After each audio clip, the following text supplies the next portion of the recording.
Hello and welcome to Third Eye Africa TV. My name is Ben Adam Shaman, and we want again to discuss politics in Nigeria, and the program is Democracy in Action. We have decided to go down to the grassroots. It's not just chasing and inviting just the national leaders. We also have to go to the grassroots, because even at the point of registering or registration by the Nigerian president, he has to go to the grassroots, go back to his home and register. Therefore, we are discussing Nigeria and politics in a manner that we are kickstarting in the Federal Capital Territory. We felt that we should comb the Abuja Area Municipal Council, and we have therefore invited the chairman of the Labour Party in Amac, and he also doubles as the chairman of all the chairmen of the political party, talking of Labour Party, of the 6 area councils. He is their chairman. So we want to discuss Labour Party as it is happening now. We have seen that the presidential candidates of the Labour Party in the 2023 presidential election, Peter Obi, former governor Anambra State, has left the party. Do I say left the party? Well, we're coming to hear from a man who knows better. And we have also seen that by next month, there's going to be elections in the Federal Capital Territory.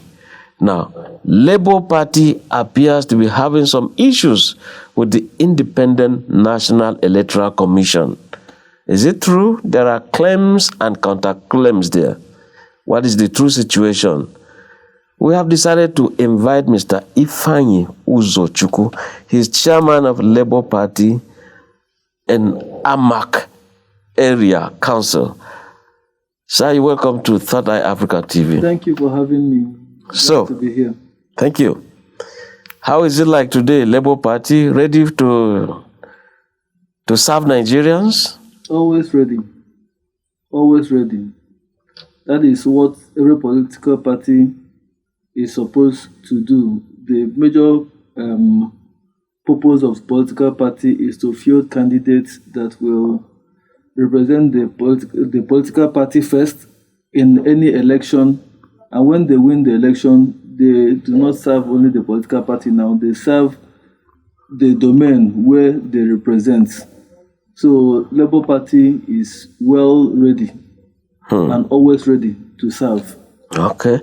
Now, in trying to, how ready are you for the February elections in FCT? We are very ready, but for the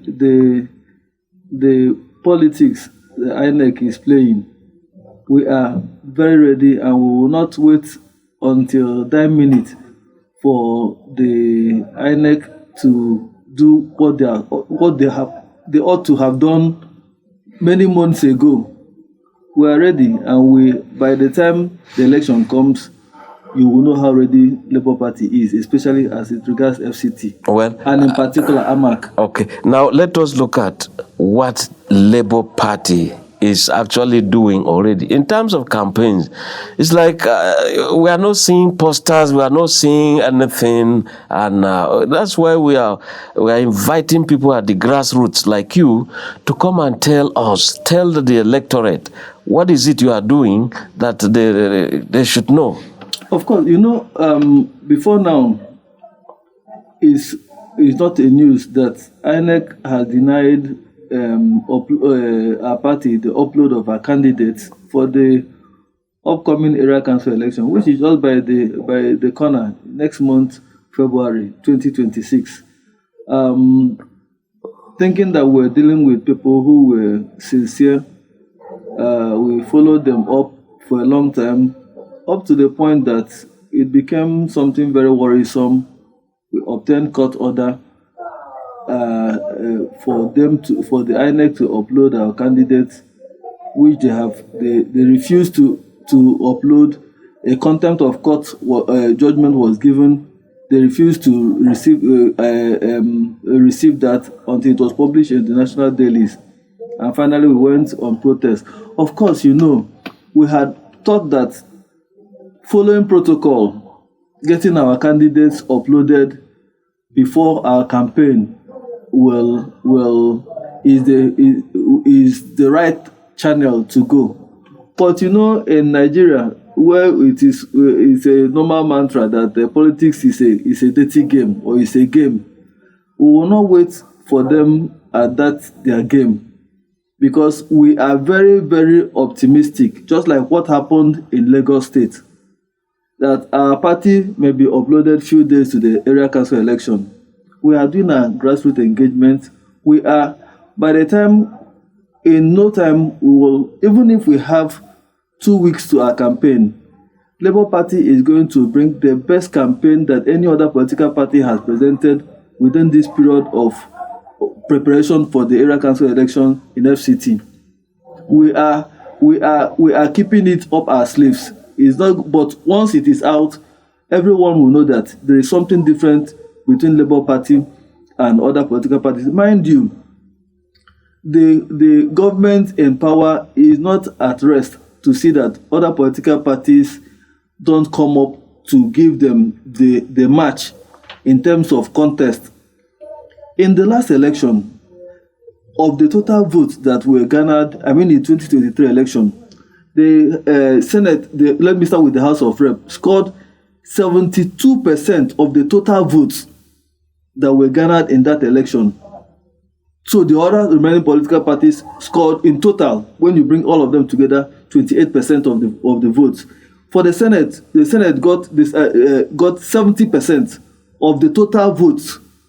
And then for the presidency, our presidential candidate got about 62% of the total votes. So, and that Labour Party denied every other political party, the first time in history, in this current democratic dispensation, denied all other political parties 25% in the presidential. So the repeat of what happened in 2023 is what I believe the government in power is fighting for it not to happen. And it's unfortunate anyway, because I believe that if there's a party in power, dominant, very strong political party, like we have the APC, I think the other political parties shouldn't be a threat to them, because when you are doing what you ought to do as a government in power, there is no way you should go to your bed, sleep, because you know that at any time that you come out for elections, you are going to win. But when there is loophole in your government, of course, the first attack will be on the other political parties to see that they don't rise up to compete fairly with you. And that is what we are seeing, especially in FCT. Mind you also that this upload, in other states, Labour Party is being uploaded. In other states, we have Edo, we have Osun State, Ondo, elections that are coming up. Labour Party's candidates are being uploaded. So what is the thing that is different with FCT?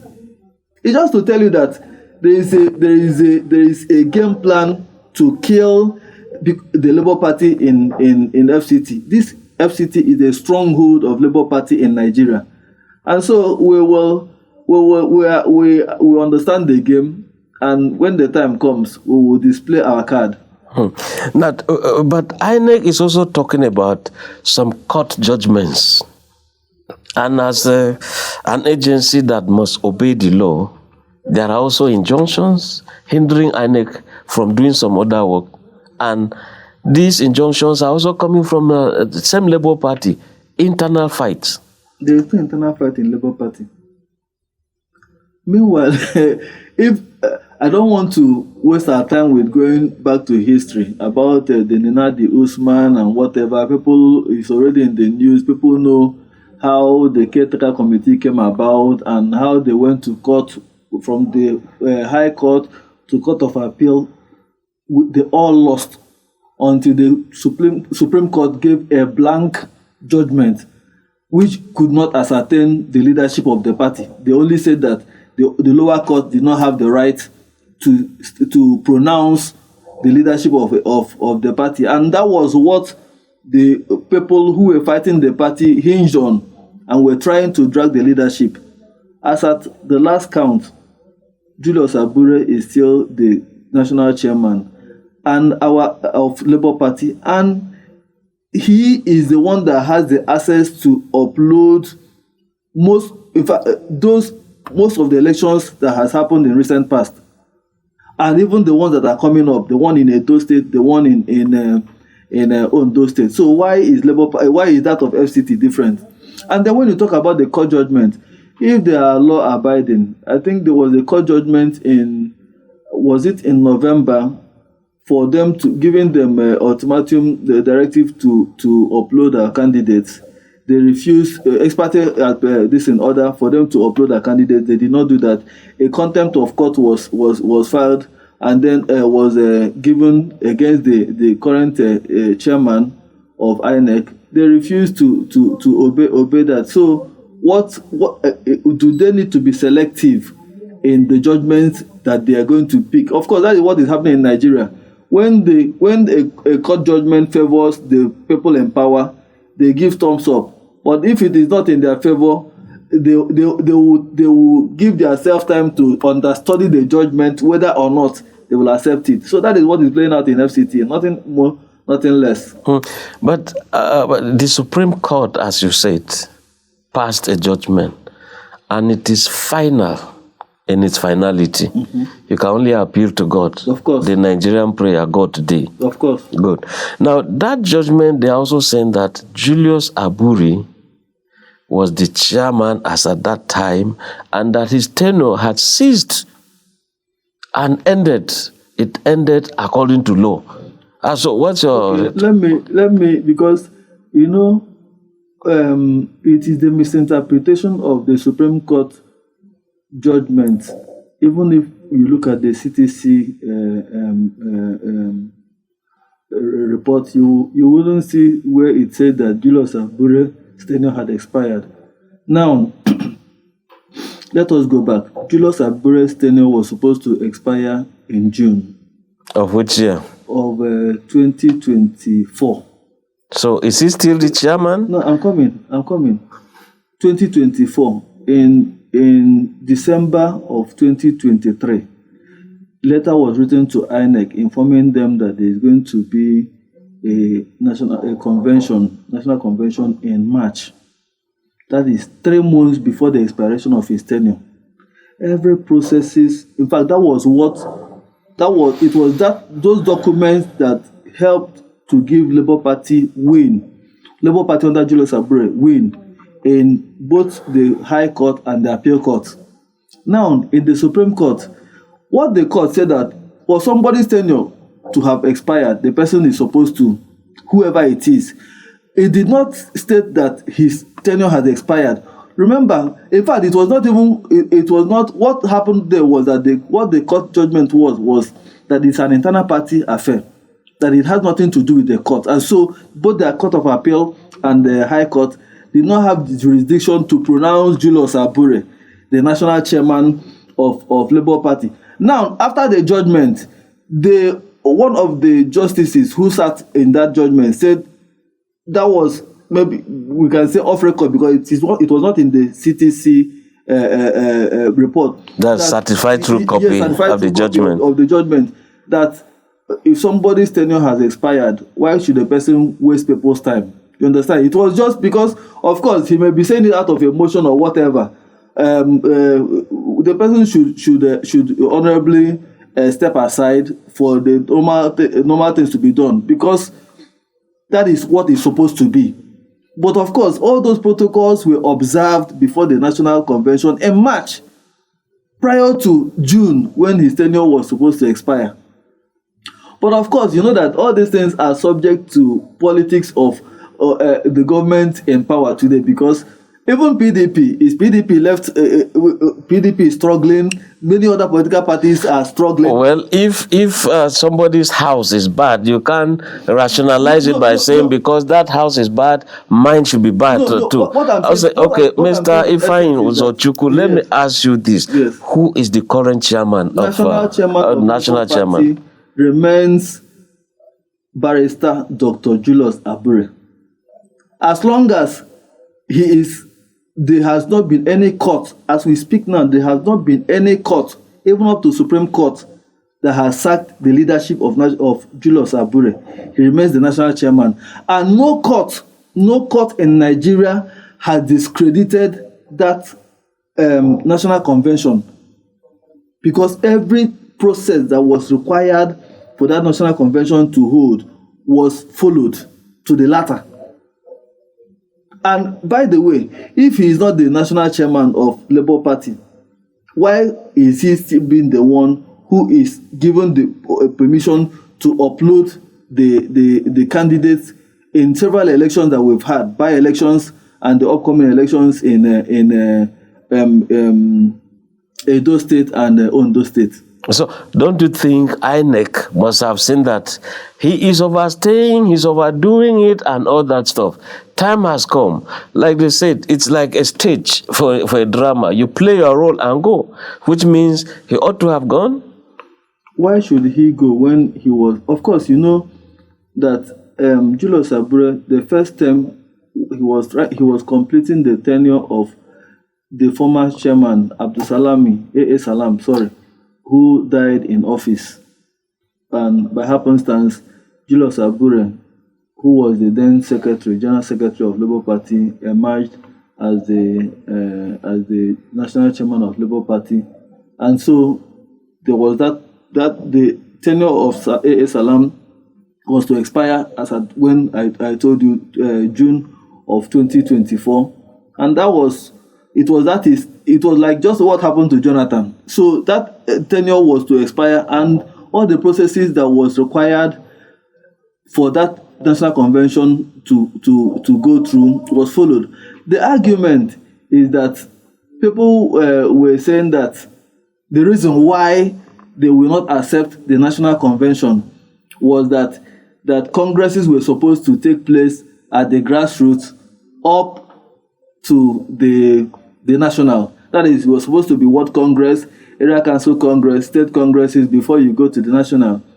Every political party has its constitution, and there is no place in Labour Party constitution. I have the Labour Party constitution 2009, I have 2014, I have 2019, I have 2024. There is no place in our constitution that states that congresses must start from the state or from the ward up to the national. That it is applicable in PDP or APC does not mean that Labour Party is the same. Every party operates based on its constitution. It's restricted within, of course, even if you go to court, it is your constitution that you present to the court. So, almost every year, a new party or a new constitution for Labour Party. It's 4 years. Okay. It's 4 years. But in terms of amendments, in all of this, where do you factor in Apapa as per Labour Party? The last I heard about Apapa, the party had reconciled with him. I think I'm not too sure now because, but I know that he is the deputy national chairman, Southwest. Now, all those hula baloo that happened. You mean from national, he now goes to regional? That was the position he was occupying then. He was, we have deputy national chairman, and we have a vice chairman. So the ranks are just like that. You have, after the vice chair, it's just like what you have in the police force. You have the AIG, you have the DIG before the IG. So that is how it is also obtainable in. But the IG will not go down to DIG or AIG. He was never the national chairman. Apapa has never been the national chairman. So he was only being reabsorbed to occupy the position he used to occupy before all those razzmatazz happened during the court case, the election petition cases that happened with Peter Obi and so on. Okay, so what about Senator Nenadi Usman? Where is her position in this labor matter? Can you remind me who she is? Well, she's a member of the Labour Party. The last time we checked, she was never registered in Labour Party, even in the state. Someone who has been an interim chairman? Interim chairman of which party? I'm asking you, which you know.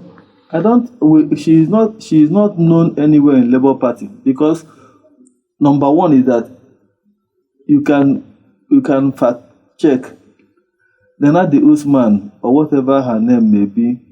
I hold them in high esteem. They are not my mates. These people are people who have had experience and so on. So one of the things you need to know about Labour Party is that we are not so much into trying to call people names or to blackmail people, because we are not in the same camp with them. But she's not a registered member of the Labour Party. Even as at the time they did their charade called caretaker, whatever. She was never a registered member of Labour Party, so she doesn't have a place. By the way, I hope you know that she is currently unless something has changed. I heard she's now the chairman of ADC in Kaduna State. Anyway, that's by the way. I was only trying to state that she's not known in Labour Party. That was why I asked you to remind me who she was again, because as far as Labour Party is concerned, she has never been a registered member of Labour Party. So she doesn't have any place in Labour Party, whether even as a ward chairman, let alone going as far as that extreme position of a caretaker, whatever they may have called the name. So that's what it is. So, Mr. Uzochukwu, aren't you telling us that, your viewers or Nigerians, that the Labour Party is in crisis? How does that? There is no way. We know one thing that we're not going to deny is that we had crisis, especially when that caretaker committee was set up by a group of people who felt that because they are now in power, that they can dictate what happens in the political party. You know, one of the challenges political parties have in Nigeria is that when you have politicians who are money bags, and then you also have the party structure that are hungry, and then the money bags throw money, and then they dictate what happens in the party. People will assume that it is the same way in all the political parties. The leadership of a party is structured like that of Labour Party, from the national to the state to the area council or local government, and then to the wards. That we had somebody who was once a candidate, presidential candidate of the party, does not mean that the national leadership of the party needs to take permission from him to execute certain party activities. No. The party can consult him to seek his advice, but it does not mean that the party must be tied to whatever advice he gives. So that is what played out. You have a national leadership, and that national leadership, whether it is the National Working Committee or National Executive Council, there is no place in Labour Party constitution that says that this person, of course, when you contest an election, you may be tagged as the party leader. But once that election is concluded, your position is gone, unless you win that election. Okay, let's just go on a break. And when we come back, we'll be looking at the fact that the presidential candidate of Labour Party appears to have abandoned the Labour Party. We'll come to hear from a member of the party at the grassroots level, and the program is Democracy in Action. I've been speaking with Mr. Ifeanyi Uzochukwu. He's the chairman of Labour Party here in Amac, and all the area councils in Abuja in terms of Labour Party. He is also the chairman of all these chairmen, FCT Forum. Thank you once again. My name is Ben Adam Shama.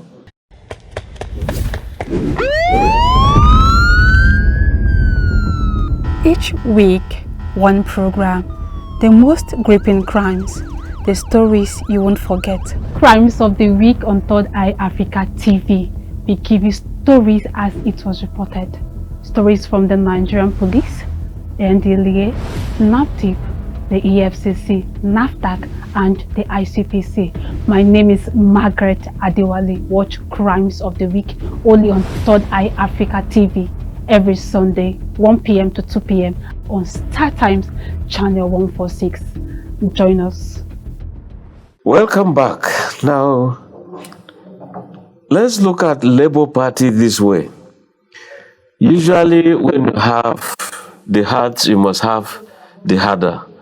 When you have the sheep, you must have the shepherd. It looks like, Peter Obi has joined the African Democratic Congress, ADC. Are we seeing a Labour Party without a shepherd?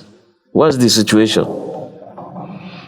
Before Peter Obi came to Labour Party, was there no shepherd in Labour Party? There has to be a chief shepherd. The chief shepherd of Labour Party remains Barrister Dr. Julius Abure. Okay. Under whom but Peter there has Obi, to be a presidential candidate. And Peter Obi was the presidential candidate. He has abandoned the party. Everybody has one of the things that God gave to mankind is the power of choice.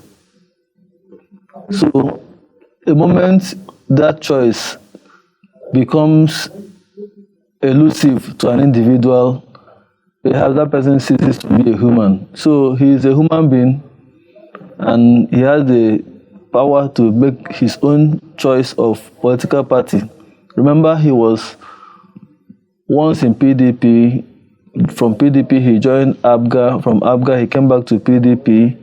And from PDP, he came to Labour Party. And today, he's in ADC. Probably tomorrow, you hear he's back to the Labour Party or PDP or any other political party. So, I'm not his mouthpiece. I'm not his spokesman. So that's his choice.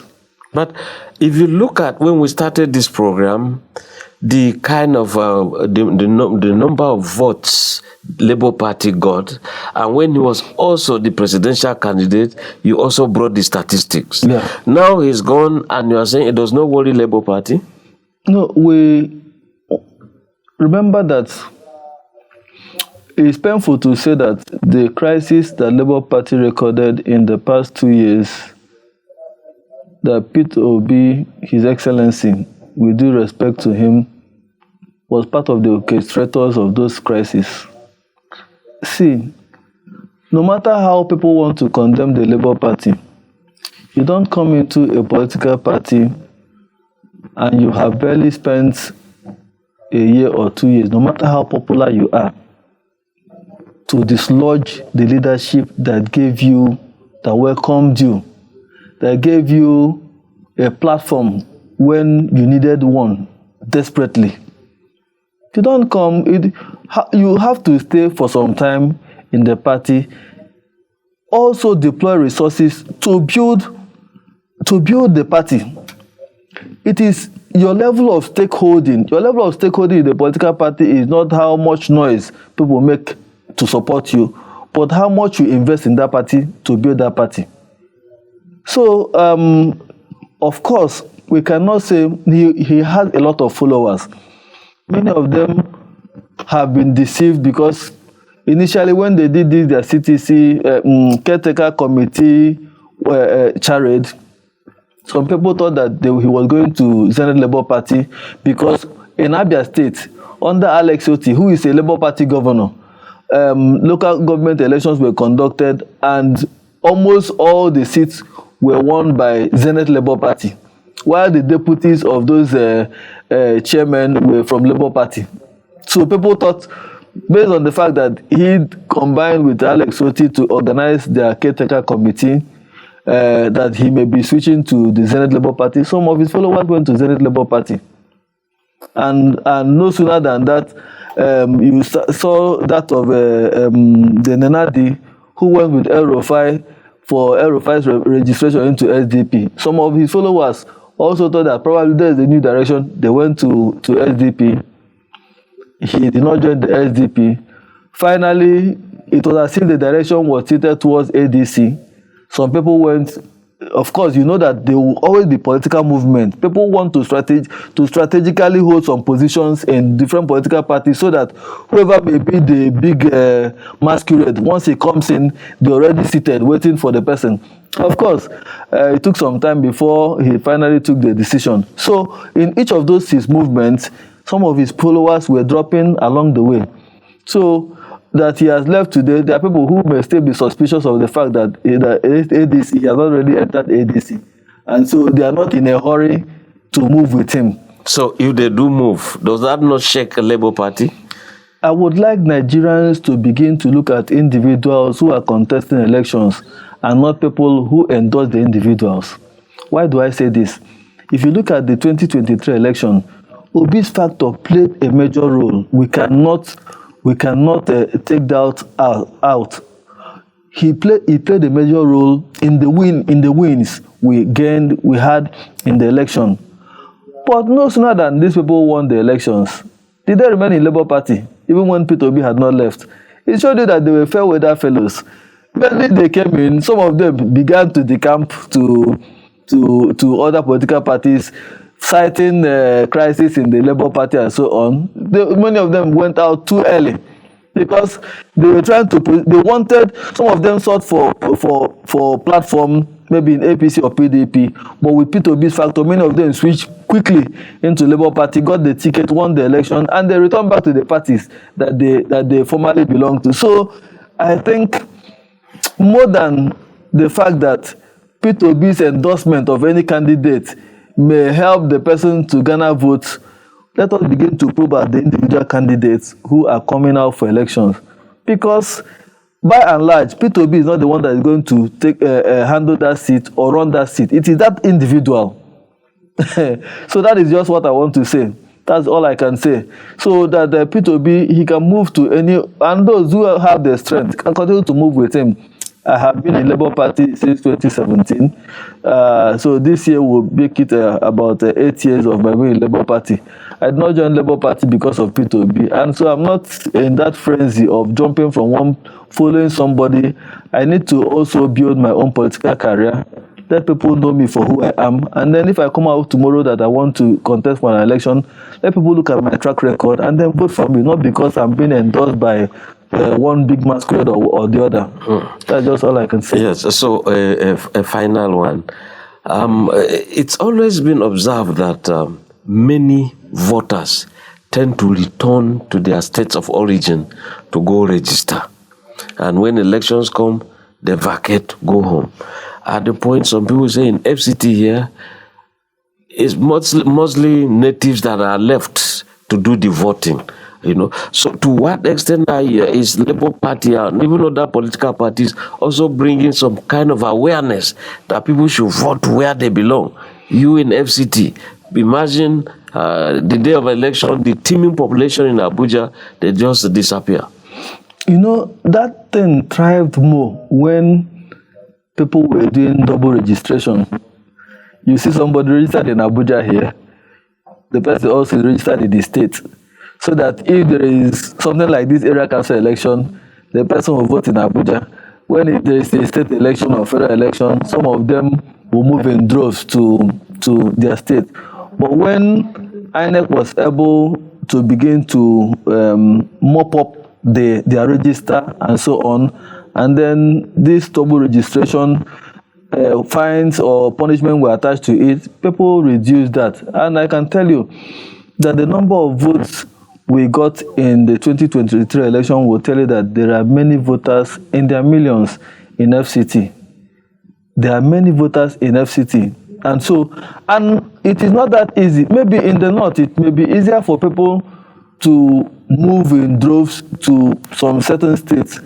But I doubt that it is obtainable in the south. The only thing I can tell you is that the challenge in some place like FCT is that during local elections, like the area council elections, most times it is mainly the indigenes that participate in it. But it is no longer. With what happened in the 2023 election, that narrative has actually changed. But we also need to watch out for voter apathy, because if successive elections don't really portray what people's perception of who should win, or when people have this perception that the votes are rigged and so on, you will need extra effort to be able to pull them out for them to vote. But I can tell you that narrative of people moving in droves to their states, most of them move to mobilize other voters who are registered in the state, but not that they are registered, they vote here in Abuja now and then go back to their states to go and vote. At this point, we have to thank you, Mr. Ifeanyi Uzochukwu, Chairman, Labour Party, Amac, Abuja Area Municipal Council. He's also the chairman of all the chairmen Labour Party in the 6 area councils in Abuja. Proudly a Nigerian youth. Thank you so much for having me. Thank you for coming to Third Eye Africa TV. Thank you so much for having me. Thank you. Thank you, Nigerians. My name is Ben Adam Shaman. Keep watching Third Eye Africa TV. And of course, the program is Democracy in Action. Thank you and bye for now.